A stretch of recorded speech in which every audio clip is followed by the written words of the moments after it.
السلام علیکم students, intermediate part 2 اسلامیات اختیاری. آئی ایم مس حافظہ صفا اکرم ہیئر. اسٹوڈنٹس، ہم سورہ البقرہ کے 20 رکوع پڑھ رہے تھے، ان کا ترجمہ اور تشریح، اور ابھی تک اس سے پہلے جو لیکچر تھا اس میں ہم نے آیت نمبر 114 تک کا جو تھا وہ ترجمہ اور تشریح پڑھ لیا تھا. آج ہم پڑھیں گے آیت نمبر 115 117 سے ہم شروع کرتے ہیں. لہذا آپ دیکھیں کہ آیت نمبر 115 اور 17 کا جو عنوان ہے وہ ہے سلطنت خداوندی. یعنی آیت نمبر 115 116 اور 117 میں اللہ تعالیٰ اپنی سلطنت، اپنی وسعت کو جو ہے وہ بیان کریں گے انسان کے سامنے کہ میری سلطنت کتنی بڑی ہے اور میں کتنی وسعت والا ہوں. بسم اللہ الرحمن الرحیم. اللہ تعالیٰ بیان کرتے ہیں وَلِلَّهِ، اور اللہ ہی کے لیے ہے، المشرق مشرق والمغرب اور مغرب، فَأَيْنَمَا، پس جہاں کہیں بھی یا جس طرف بھی، تولو تم رخ کرو گے، فثم، پس اس طرف ہی، وجہ اللہ، رخ پاؤ گے اللہ کا. ان اللہ، بے شک اللہ تعالیٰ، وسیع، بہت وسعت والا ہے، علیم، سب کچھ جاننے والا ہے. یعنی اللہ تعالیٰ اس میں بیان کرتے ہیں کہ اللہ ہی کا ہے مشرق اور مغرب کی، تو دنیا میں جہاں کہیں بھی تم جس طرف بھی رخ کرو گے اللہ کی ذات کو ادھر ہی پاؤ گے، کیونکہ اللہ تعالیٰ جو ہے بہت زیادہ وسعت والا ہے اور ہر وہ چیز جو تم کرتے ہو ان کو جاننے والا ہے. وقالو، اور انہوں نے کہا، لَاتَّخَذَ اللہ، بنا لیا ہے اللہ تعالیٰ نے، والدن، بیٹا، سبحانہ، وہ پاک ہے، بل اللہ، بلکہ اسی کا ہی ہے، ما فی السماوات، جو کچھ آسمانوں میں ہے، والارض، اور زمین میں ہے، کل، سب کا سب، لاہ قانتون، اس کے تابع فرما ہے. دوسری آیت میں اللہ تعالیٰ اپنی توحید کو بیان کرتے ہیں. اللہ تعالیٰ کی توحید پر جو یہود اور انصارہ جو ہیں اللہ تعالیٰ کی توحید میں شرک ٹھہراتے ہیں کہ اللہ تعالیٰ نے نعوذ باللہ بیٹا بنا لیا، تو اللہ تعالیٰ اسی بات کو بیان کرتے ہیں اور کہا انہوں نے، یعنی یہود اور نصارہ نے، کہ اللہ تعالیٰ نے بیٹا بنا لیا ہے. اللہ تعالیٰ کہتے ہیں کہ وہ پاک ہے، اس کا کوئی بھی بیٹا نہیں ہے، بلکہ اس زمین میں، اس آسمانوں میں، اس پوری کائنات میں جو کچھ بھی ہے وہ سب کا سب صرف اور صرف اللہ کا ہے اور سب کے سب اسی کے ہی تابع دار ہے. بدیع، پیدا کرنے والا ہے، السماوات، آسمانوں کو، والارض، اور زمین کو، وَإِذَا، اور جب قضا، فیصلہ کر لیتے ہیں، امرن، کسی کام کا، فَإِنَّمَا، پس صرف اتنا ہی، یقول، کہہ دیتا ہے، لَہُ، اس کو، کن، ہو جا، فَیَکُن، پس وہ ہو جاتا ہے. یعنی اللہ تعالیٰ اس آیت میں اپنی وسعت بیان کرتے ہیں کہ زمینوں اور آسمانوں میں جو کچھ بھی ہے ان تمام کا پیدا کرنے والا میں ہوں، اللہ ہے. تو اللہ تعالیٰ جب کسی کام کا ارادہ کرتے ہیں تو اس کام کے لیے صرف وہ اتنا ہی کہتے ہیں، کن، ہو جا، تو وہ کام جو ہے وہ خود بخود ہو جاتا ہے. تو لہذا آیت نمبر 115 116 اور 117 تک جو ہے وہ اللہ تعالیٰ نے یہاں پر اپنی جو ہے وہ اپنی وسعت کو، اپنی سلطنت کو بیان کیا ہے کہ وہ لوگ جو کہتے ہیں کہ اللہ تعالیٰ کی نعوذ باللہ، یہودی کہتے ہیں کہ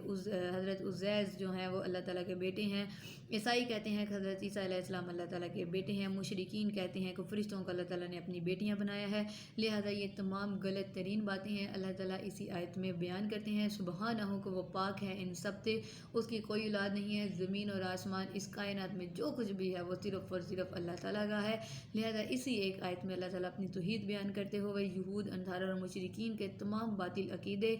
جو اللہ تعالیٰ کی اولاد کے متعلق ہیں ان کو رد کرتے ہیں. اب ہم دیکھتے ہیں آیت نمبر 118 سے 123 تک، اور اس کا عنوان ہے مزاج گمراہی، کہ وہ لوگ جو کہ گمراہ تھے ان کا مزاج کیسا تھا، کس کس طرح کی وہ باتیں کیا کرتے تھے اللہ تعالیٰ کے لیے. بیان کرتے ہیں وقالا، اور کہا،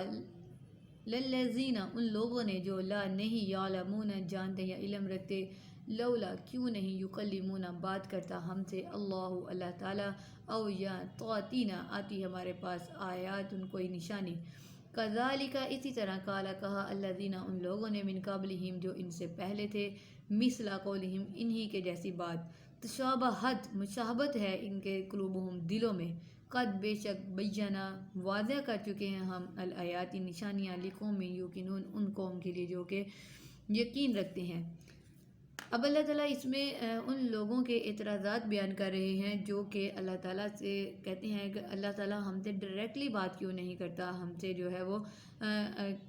ہے وہ کلام کیوں نہیں کرتا، ہم سے بات کیوں نہیں کرتا. اور اللہ تعالیٰ کہتے ہیں کہ یہ وہ لوگ ہیں جو کہ علم نہیں رکھتے، جو کہ جاہل ہیں، گمراہ ہیں. انہوں نے بھی ویسی ہی بات کی ہے جیسی اس سے پہلے بنی اسرائیل کے لوگوں نے بات کی تھی، اور ان کے دلوں میں اور ان کے دلوں میں آپس میں جو ہیں وہ بہت ملتے جلتے ہیں. اور یہ جو لوگ صاحب یقین ہیں، جو کہ اللہ تعالیٰ پر یقین رکھنے والے ہیں، اللہ تعالیٰ ان کے لیے اپنی بہت سی باتیں جو ہیں وہ بیان کر چکے ہیں، بہت سی نشانیاں جو ہیں ان کے لیے بیان کر دی ہیں. اور اگر یہ لوگ یقین رکھنے والے ہوتے تو ان تمام اعتراضات کو نہ کرتے اور اللہ تعالیٰ کی نشانیوں کو پہچانتے اور اللہ تعالیٰ پر یقین رکھتے. اللہ تعالیٰ فرماتے ہیں انا بے شک ارسلنا کا بیجا ہم نے تجھے بالحق کی حق کے ساتھ، یعنی نبی اکرم صلی اللہ علیہ وسلم کو اللہ تعالیٰ یہاں پر کہہ رہے ہیں کہ بے شک ہم نے بیجا کا تجھے یا آپ کو اے محمد صلی اللہ علیہ وسلم بالحق کی سچائی کے ساتھ،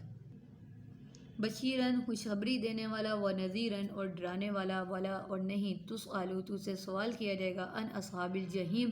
دوزگیوں کے متعلق. یعنی اللہ تعالیٰ نبی اکرم صلی اللہ علیہ وسلم کو یہاں تسلی دے رہے ہیں کہ اے رسول اکرم صلی اللہ علیہ وسلم، ہم نے آپ کو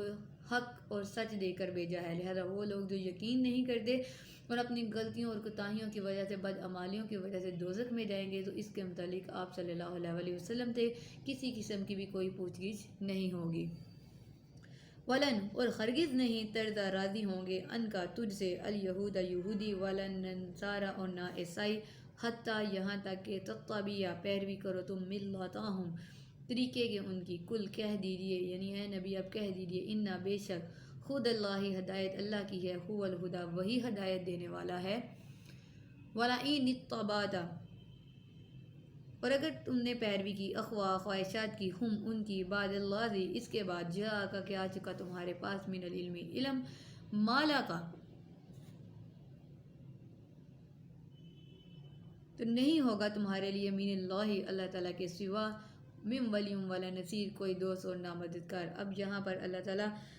بیان کرتے ہیں کہ تم تے یہود اور عیسائی جو ہیں آپ تے کبھی بھی جو ہیں وہ راضی نہیں ہوں گے جب تک آپ ان کے مذہب کی پیروی نہیں کرو گے. تو آپ ان سے کہہ دیں کہ اللہ تعالیٰ کی ہدایت ہی ہدایت ہے، یعنی اللہ تعالیٰ کا جو راستہ ہے وہی سیدھا راستہ ہے.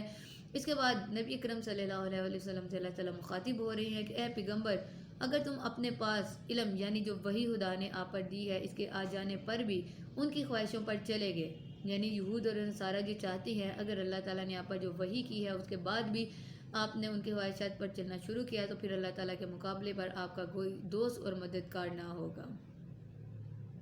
قابل غور بات یہ ہے اس آیت میں کہ اللہ تعالیٰ اپنے پیغمبر نبی کریم صلی اللہ علیہ وسلم اپنے محبوب ترین بندے سے مخاطب ہو کر بات کر رہے ہیں کہ اگر آپ نے حق آنے کے بعد یہود اور نصارہ کی خواہشوں کی پیروی کی تو پھر آپ کا کوئی مددگار نہیں ہوگا، آپ کا کوئی دوست نہیں ہوگا. یہاں نبی کو جو ہے وہ اللہ تعالیٰ ایسی تنبیہ کر رہے ہیں. تو ہم جو عام انسان ہیں جو کہ ہم اللہ تعالیٰ کے سامنے، نبیوں کے سامنے ذرا برابر بھی نہیں ہیں، تو اگر ہم اللہ تعالیٰ کی بات آ جانے کے بعد، حق آ جانے کے بعد یہود اور نصارہ کی پیروی کرنا شروع ہو جائیں تو پھر یقیناً ہمارا بھی کوئی دوست اور کوئی مددگار نہیں ہوگا.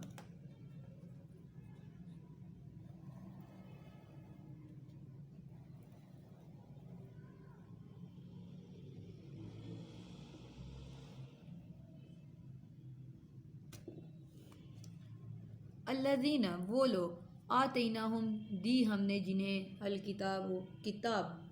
یتلونہ پڑھتے ہیں اس کو حق کا جیسا کہ حق ہے تلاوت ہی اس کو پڑھنے کا، اولئک اور وہی لوگ، یؤمنون ایمان لاتے ہیں بھی اس پر،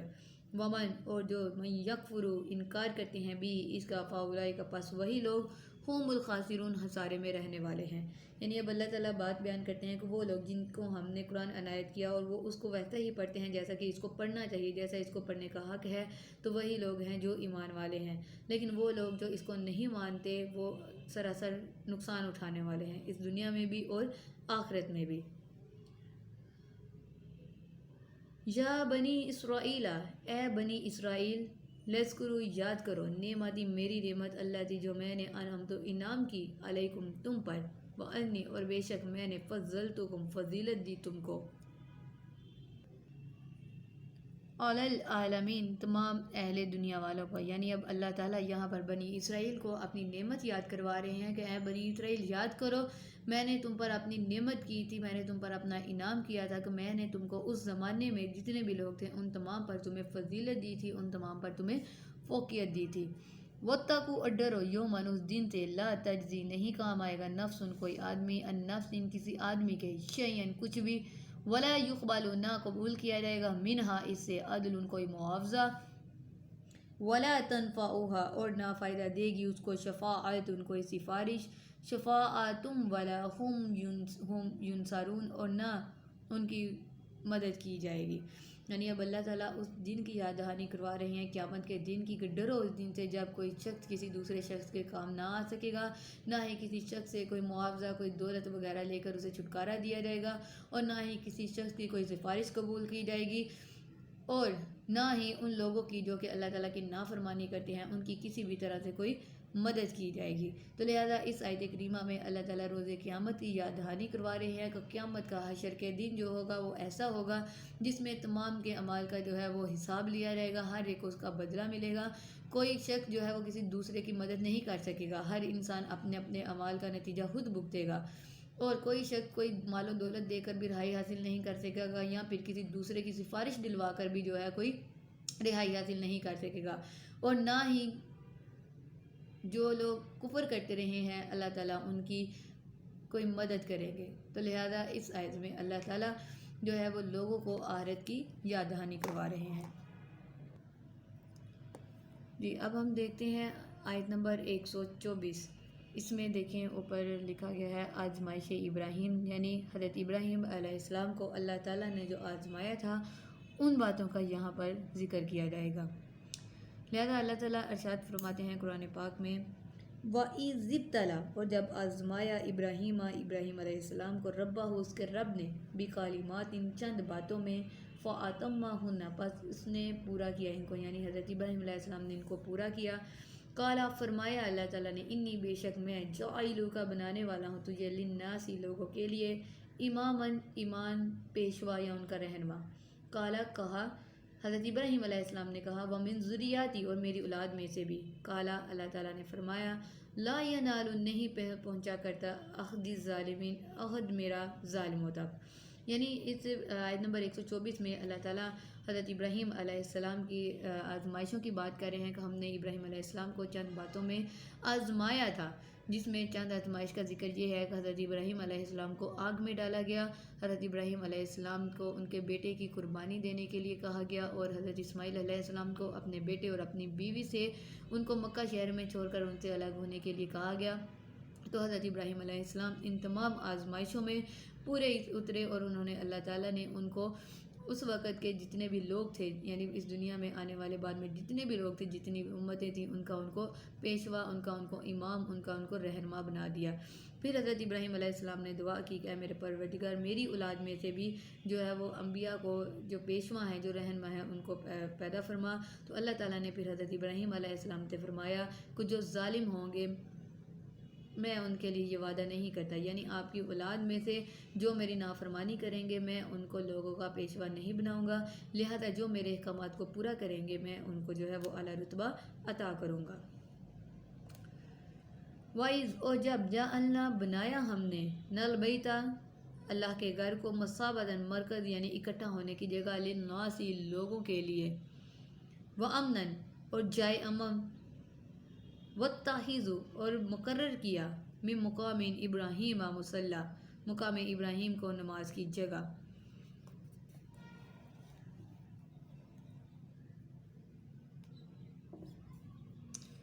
وعہدنا اور عہد کیا ہم نے، یعنی وعدہ کیا اللہ تعالیٰ نے الی ابراہیم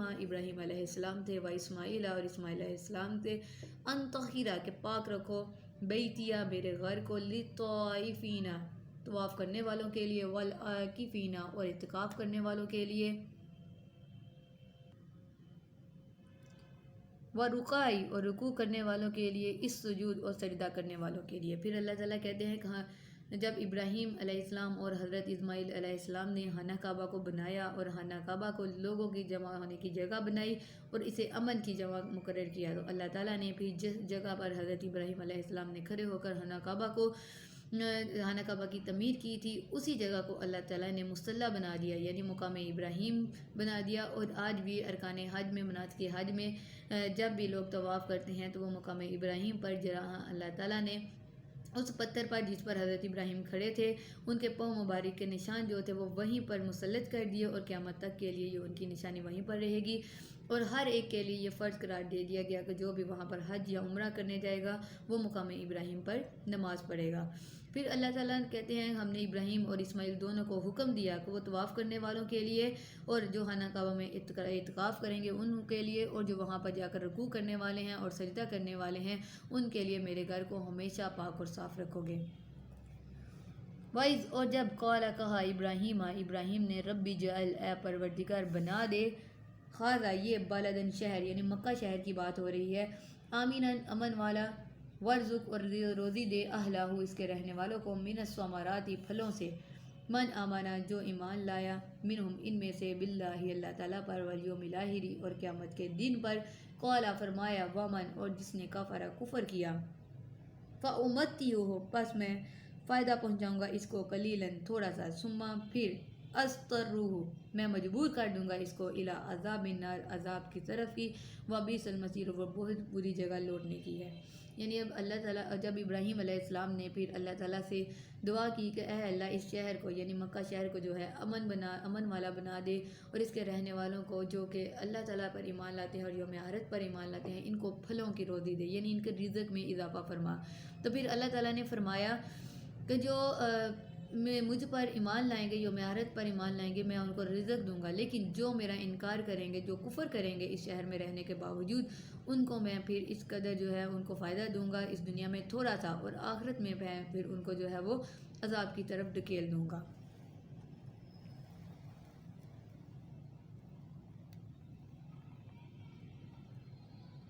یعنی اس دنیا میں وہ لوگ کافر ہیں جو خانہ کعبہ میں رہتے ہیں، یا پوری دنیا میں جو اللہ تعالیٰ کا انکار کرتے ہیں، اللہ تعالیٰ کے ساتھ کفر کرتے ہیں، اللہ تعالیٰ کے احکامات کو جھٹلاتے ہیں، ان کو اللہ تعالیٰ صرف اسی دنیا میں تھوڑا سا فائدہ دیں گے کہ وہ اس دنیا میں اپنے آرام کی زندگی گزارتے ہیں، اور قیامت کے دن اللہ تعالیٰ انہیں سخت عذاب کی طرف ڈھکیل دیں گے۔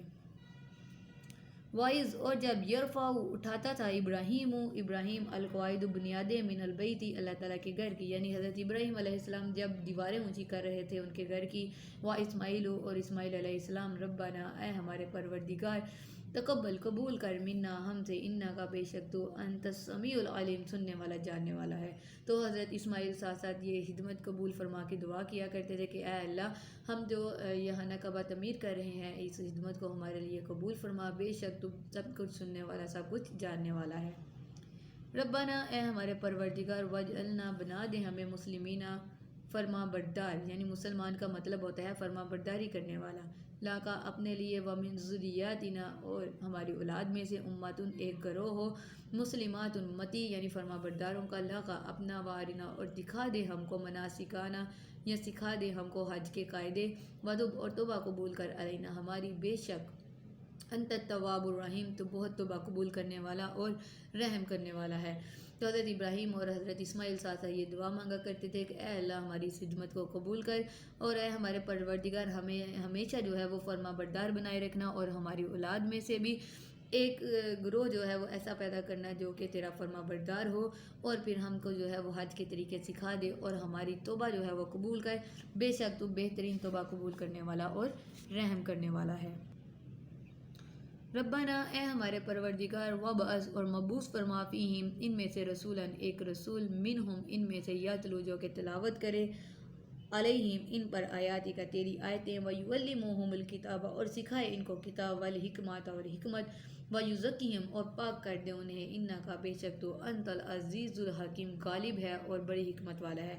پھر حضرت ابراہیم علیہ السلام اور حضرت اسماعیل نے اپنے پروردگار سے دعا مانگی کہ اے اللہ ہماری نسل میں سے ایک ایسا رسول جو ہے وہ پیدا فرما جو کہ تیری آیتیں پڑھ کر لوگوں کو سکھائے، تیری کتابیں سکھائے، لوگوں کو دانائی عقل کی باتیں سکھائے، اور ان کے دلوں کو جو ہے وہ پاک کر دے، بے شک تو سب دعاؤں کو قبول کرنے والا ہے، غالب ہے اور صاحب حکمت ہے۔ وَمَن يَرْغَبُ اور کون ہے جو روگردانی کرے ان ملت ابراہیم ملت ابراہیم سے الا مگر من صافیہ نفسہ اس کے کہ جو جاہل ہو اپنے نفس سے وَلَقَدْ اور یقیناً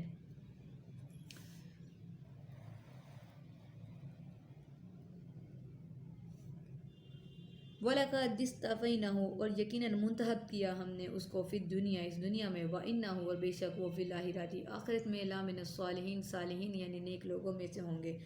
اب اللہ تعالیٰ بات بیان کر رہے ہیں کہ ابراہیم کے دین سے کون منہ موڑ سکتا ہے بجائے اس کے جو کہ بہت ہی نادان ہو بے وقوف ہو۔ ہم نے ان کو اس دنیا میں بھی منتخب کیا تھا لوگوں کا امام اور آخرت میں بھی وہ نیک لوگوں میں شامل ہوں گے۔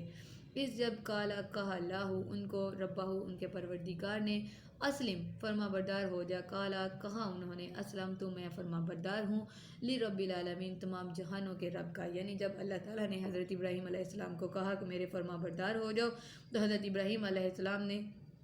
سر جھکاتے ہوئے سر تسلیم ہم کرتے ہوئے اللہ تعالیٰ سے بیان کیا کہ میں فرما بردار ہوں اس کا جو کہ تمام جہانوں کا رب ہے۔ تو یہ تھا آیت نمبر 131 تک کا آج کا ہمارا ترجمہ اور تشریح، جس میں ہم نے حضرت ابراہیم علیہ السلام کی جو دعائیں تھیں حضرت ابراہیم علیہ السلام نے اپنی اولاد کے لیے اپنے لیے اور آخری نبی حضرت محمد صلی اللہ علیہ وآلہ وسلم کو اللہ تعالیٰ نے حضرت اسماعیل کی جو نسل سے مبعوث فرمایا تھا وہ انہی دعاؤں کا نتیجہ تھا۔ حضرت اسماعیل نے اپنے لیے ایک ایسا رسول مانگا تھا جو کہ لوگوں کو قرآن پڑھ کے سکھائے، اللہ کی کتاب سکھائے اور ان کو جو ہے پاک کر دے۔ ترجمہ اور تشریح جو ہے یہ یہیں پر کمپلیٹ ہوتا ہے۔ اللہ تعالیٰ آپ کا اور ہمارا حامی ناصر ہو۔ پڑھنے میں اور پڑھانے میں لفظوں کی ادائیگی میں جو غلطی ہے اللہ تعالیٰ انہیں معاف فرمائے اور اللہ تعالیٰ آپ کو اور ہمیں جو ہے اپنے احکامات پر چلنے کی توفیق عطا کرے۔ اللہ حافظ۔ ویڈیو پسند آئی تو لائک کریں، اپنی رائے کمنٹ کریں۔ ایسے ہی مزید ویڈیوز کے لیے ہمارا چینل سبسکرائب کریں اور بیل کا آئیکن دبائیں تاکہ آپ کو ہر ویڈیو کا نوٹیفیکیشن ملتا رہے۔